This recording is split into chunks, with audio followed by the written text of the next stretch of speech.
Cheshire has been Britain's leading centre for salt production for over 2,000 years. Hundreds of metres below the Cheshire Plain lies a basin of rock salt, which was laid down in the Triassic period 20 million years ago. Groundwater trickles down to these salt beds and dissolves some of the salt to produce brine. In places, this brine bubbles back to the surface. The brine springs produce the raw material for salt, and as Cheshire brine was much saltier than seawater, it was much easier to evaporate large quantities of salt from it. The Romans used the brine springs around Middlewich to make salt. They built superb roads like nearby King Street to transport it to their legionnaires stationed in Chester and beyond. During the Middle Ages, nearby Nantwich became the main production centre. Incidentally, the suffix "wich" meant a house where salt is made. The brine was evaporated by lighting a fire under a shallow pan and boiling brine until the salt crystallised and could be raked out and dried. The fires consumed huge quantities of Cheshire timber, and by the 18th century, Delamere Forest, which had once extended right across the county from the Wirral to Shropshire, had dwindled to a few hundred acres miles away from Nantwich. Coal came to the rescue, but with no coal fields nearer than Lancashire, a way had to be found of transporting the fuel to the salt works. The River Weaver rises in the Peckforton Hills and flows in a southeasterly direction towards Audlem before turning north through Nantwich, Winsford and Northwich and flowing into the Mersey between Frodsham and Runcorn. So it was decided to make the Weaver navigable by widening and straightening its course and by building locks to maintain a constant depth of water. This would allow coal to be shipped in to supply the salt industry and for the resulting product to be carried economically to the Mersey ports for transshipment and export. The river was only improved as far as Winsford, and without access to this cheap transport, the original salt towns of Middlewich and Nantwich quickly declined. The narrow gauge canals serving these towns were no answer to the high carrying capacity of the Weaver navigation. Winsford and Northwich prospered, and with the coming of steam, a powered barge and its 3 dumb barges could move 560 tons in a single locking. At its peak in the 1880s, over 1 million tons of salt were carried down the Weaver in a single year. But by now, the navigation was facing real competition from the railways and from a new technique in the salt industry. Large chemical plants were set up at Northwich and Western Point near Runcorn, to which the brine was pumped by pipeline and evaporated in continuous process vacuum plants. Gradually, the open pan salt works were forced to close down, and consequently, the business of shipping finished salt away from the region by water began to wither too. By 1930, the tonnage carried on the river had reduced to less than a third of what it had been in its heyday. But there was still work to be found. It was then that a 16-year-old Tom Lightfoot from Winsford became an apprentice on the Salt Union's packet Albion.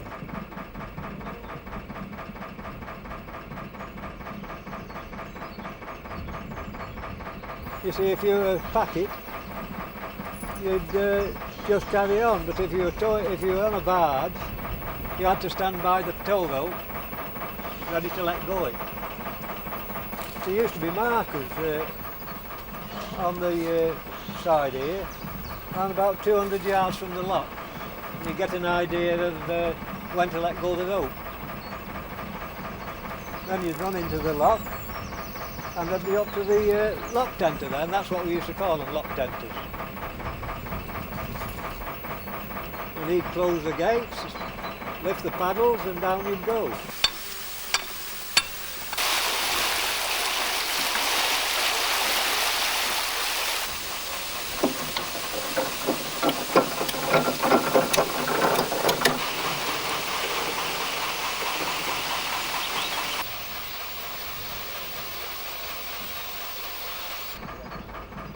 So we're just leaving Vale Oil Lock, where they lower you down round about 9 foot 6 inches to the lower water level. Here you can see Vale Oil Abbey, and I suppose the lock in this area gets its name from that.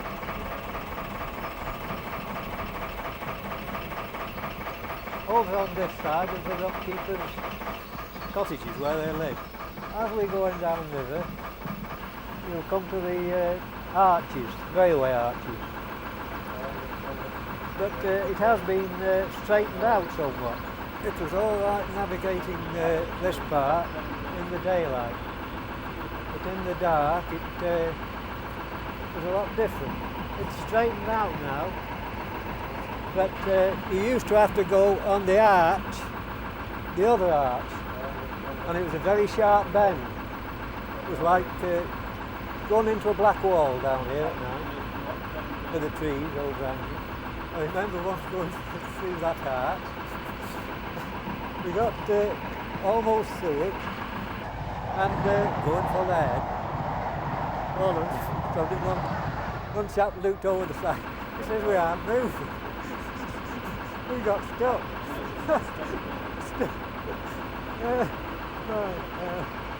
Anyhow, we did get going after it. It was marvellous. We hadn't noticed we weren't going. Now we're approaching Hertford Bridge. Well, this bridge was built sometime in the 30s. Before that, there was a low stone bridge. It's called Hertford Stone Bridge, is what we used to call it. It was very low, and the packet, when it was light, which meant there's no cargo in it, could just get under it. That's if you kept dead centre. That was built in the 1930s. And the road went up to the top of the hill, and then it stopped. And it wasn't finished off till after the last war. That's the road through to Chester.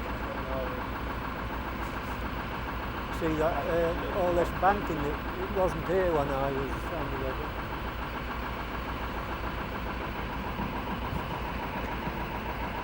The size of boat that could come up or down this river, from Winsford to Hertford, was 130 feet long and 35 feet deep.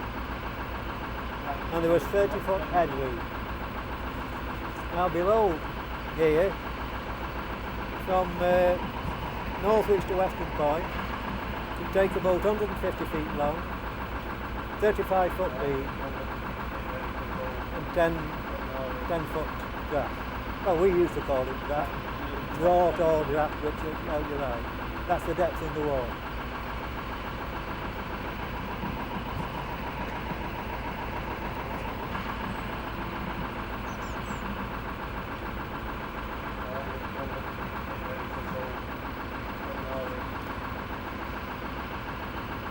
Pimlich's boatyard, they built all sorts of craft, small coasters, barges, and barges for Africa, the African river. I've seen them, the barges put on ships' hatches, the deck cargo, taken over to Africa. That's the remains of the old Hertford lock. That was taken down, I don't know how many years, before my time anyway. That's just the remains of it there. When they built boats at here, they used to launch them sideways. Not backwards or forward, sideways. And all the men used to stand and hold the ropes so it wouldn't go too far out.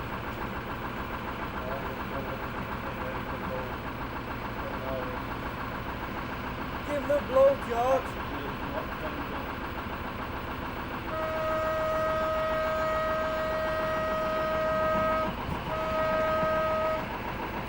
We went for about 8 hours to Liverpool, about 10 hours to Manchester. In the evening we go to the theatre and pictures and everything. Oh yeah, that's lovely, the Empire Theatre. That's the river running off the main stream. If you went round there, you come to the sluices. There's also a dry dock there belonging to the River Authority. Small dry dock.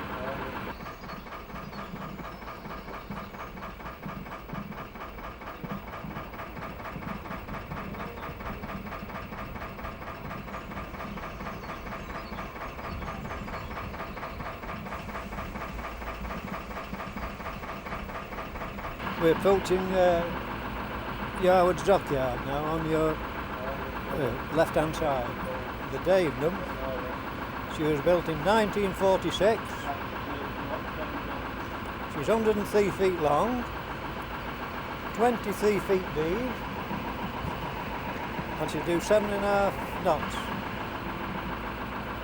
James Jackson Grundy, built in 1948, 201 gross tons, 103 feet long, 22 feet beam, speed 8 knots.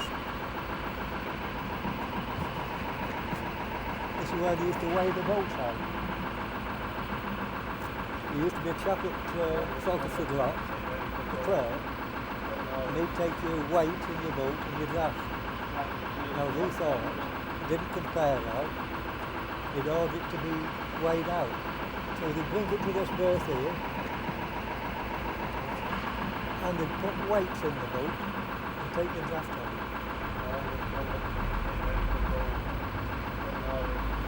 This is Hayhurst Bridge. When you were loaded, you could get under this quite comfortably, as long as you load the funnel. You load the funnel because it was balanced with the weight. On the steam barge, there was a captain, mate and engineer, and there might be an apprentice. But on the barge, well, you could be a captain and mate and might be an apprentice there. It didn't always go direct to Liverpool, you'd go part way. You'd get down to Marsh Lock, you might have to stay there till the next morning. Or you'd stay there for an hour or two. Just according what time the tide was. Apart from that, you'd carry on down to Easton Lock, maybe have an hour in bed there, get up again and go out on the tide. There's the River Dane. Now if that was in spate, it could be a bit tricky entering this bridge hole here, because the current used to knock you sideways.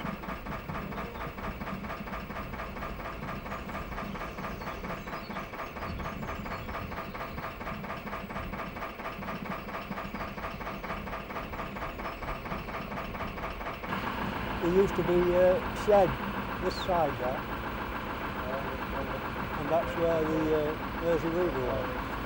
Well, that was what would be called the sideline of the Salt Union. It connected the Salt Union, not a sideline. And we bring goods up to this warehouse, oranges, flour, sugar. Yes, you name it, it came up to this warehouse here. And also some to Anderton Basin. Salt was made in an open pan. You'd get salt 40 feet long, 20 feet wide, about 18 inches deep. And the brine was put into these pans, and then the salt was made from evaporation. Have the fires underneath, evaporating. No, down here with the salt pan, that's all day done there. It started to stop from the turn of the century when the vacuum plant was built. The first one that I remember was at Winsford. I think that was built in 1905. That was followed by one at Western Point, 1910. Now from the time they came on stream, that was the beginning of the end for the open pan salt industry. But it took over 80 years to wipe it out, because the vacuum plant couldn't make what we call Lagos salt. This is a roughish salt made into lumps, then ground and put into, well, they put it into white calico bags. And that would go to West Africa. But the vacuum plant at the first couldn't make that. But after the war, the ICI experimented, and they found they could make a light salt, but they didn't like it in Africa at first, because the information I had, it used to lumpy in the porridge, or meal that we made, porridge or meal that we made. So they had to experiment again and he got it right. In days gone by there used to be salt works all along these banks. Before my time. And up the left. Well, that's lifts boats up from the River Weaver up and into the canal up above. And according to this, they take a boat 72 feet long, 14 foot 6 inches beam, with 5 foot draft, and a 9 foot headroom to get in and out. When it lifts up, it'll take you 50 foot 4 inches up to the canal level above. Seddons at Middlewich, which was a salt firm, used to have the narrowboats. And they'd load the narrowboats at Middlewich, bring them to this lift, and lower them down into the Anderton Basin there. Well, that side channel there, the sluice is down there, and it comes out below Saltersford Lock.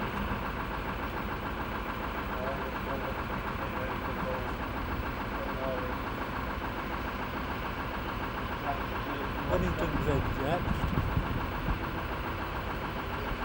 There used to be a board here that gave you the heights of the tide at Liverpool and Western Dock.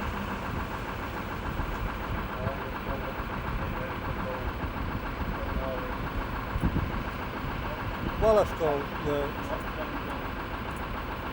Used to make heavy ash here. Used to be all sheds here, lantern sheds.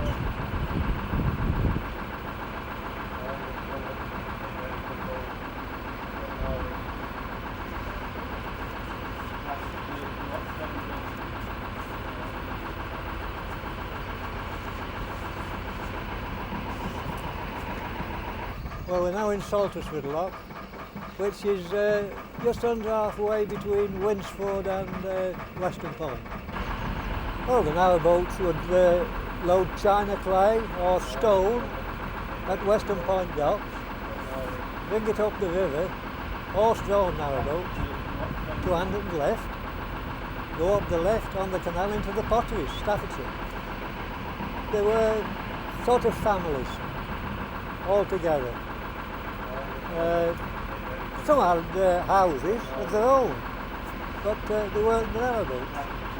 I got to know a few with Seddon's boats, you see, because they only come from Middlewich to Anderton, or they'd sometimes go to Manchester.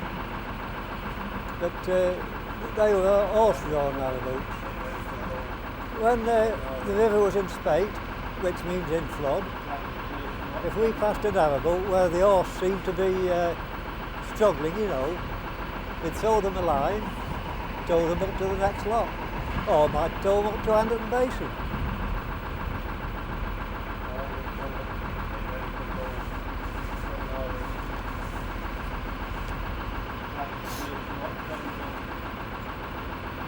Where the old bridge used to be, that used to be taken off by hand before the other one, before the swing bridge was built.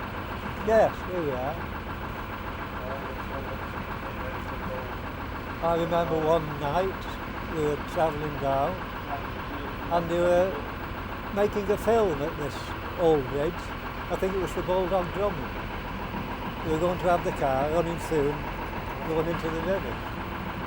But they had to wait till we'd gone through. In my young days, that was the only bridge there was, the one we've just passed. And we'd sometimes berth here, just the other side, and stay the night.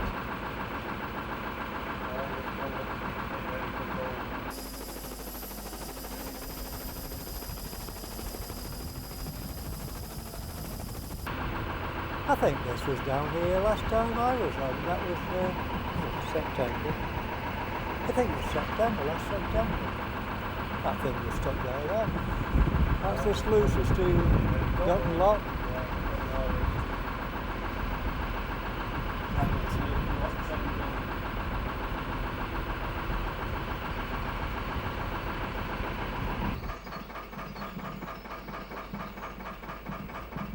to be coming up here at 10 o'clock at night. We took it in turns. The captain would take it from Winsford to Vale Oil. The mate would take it from Vale Oil to Northwich.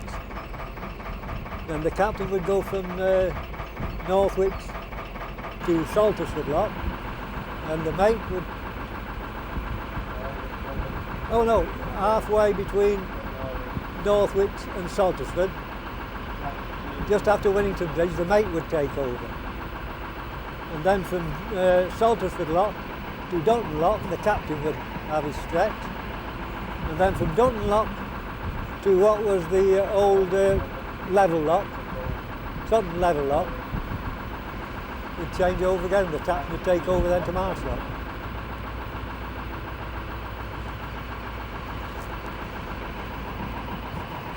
On this buttress here, this side, there used to be a wooden walkway where the canal horses could get down the buttress.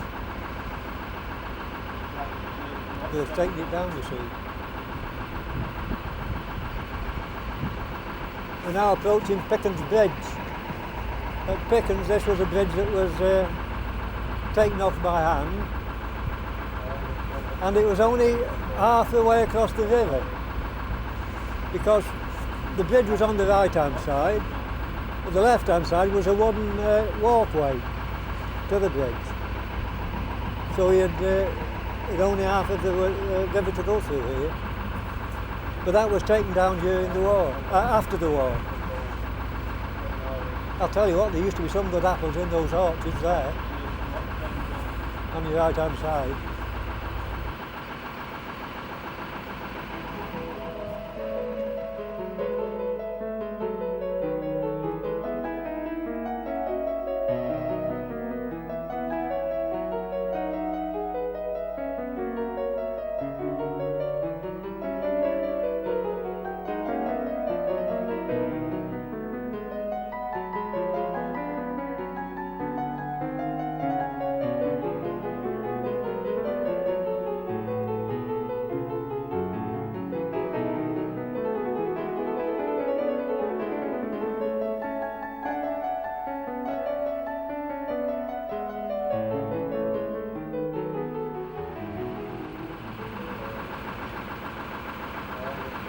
If you were running down this length at night, imagine how it was running into that part where all the trees are. How dark it would be. That's when you had to be very careful. It was like running into a dark cavern or something like that. But then we knew the river and how to get round it. They used to call that the point. The point of the river. And they call this right-hand side the bight. The point and the bight. So if you were approaching it on a dark night, you'd say you'd come to the length of the point, hold it to it, so that you'd bend round it.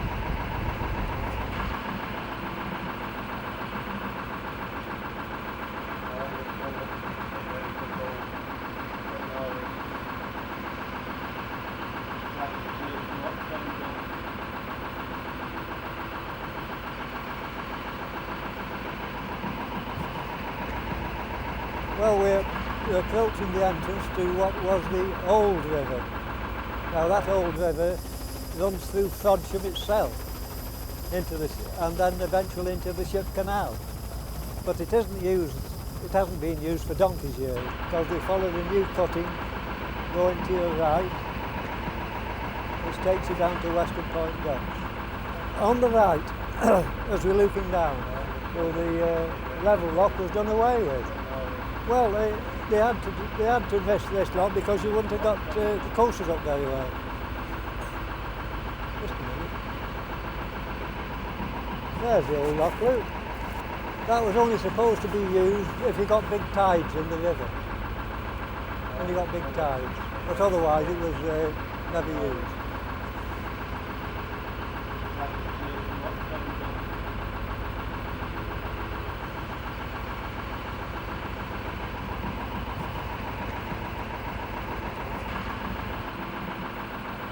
Familiar sights along the Weaver navigation are the swing bridges.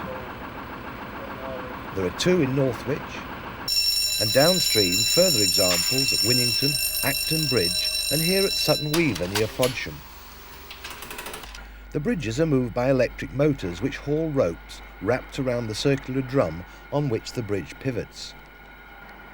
To reduce the effort of swinging the heavy roadway, the drum floats on water, which is contained in a steel caisson. The only bearings used are a set of rollers to take the sideways thrusts and keep the drum concentric with the caisson.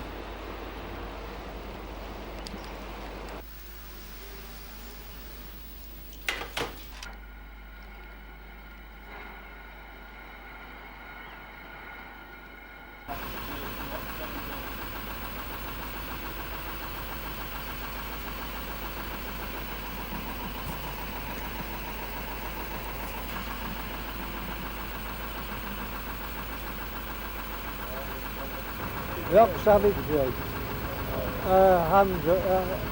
taken off by hand, but as I understand, one of the ICI boats hit it one night, so it's been out of commission since. Now, there's a good short-cut to Frodsham across there. All this has been put here since the war. Now, before that, it was a very derelict site. Our works had been here, but been taken down, and all that was left standing was a very tall chimney, and it was like that for years. But I'll tell you what, the water around here always seemed to be full of chemicals. Whether it was running off the land, I don't know.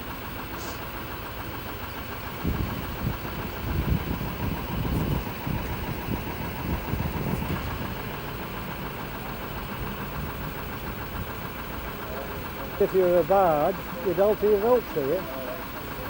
Nothing would happen if you're a steamer, but if you're a barge, you'd alter your ropes. Where you'd been towing down the river with a 5-inch rope, you turn over to a 6-inch, get more pull on your rope in the ship canal, and then the Mersey. So there wasn't much altered apart from that, changing your ropes over. Unless it was a very high spring tide, and then you get your tide into the canal. So there wasn't much in it.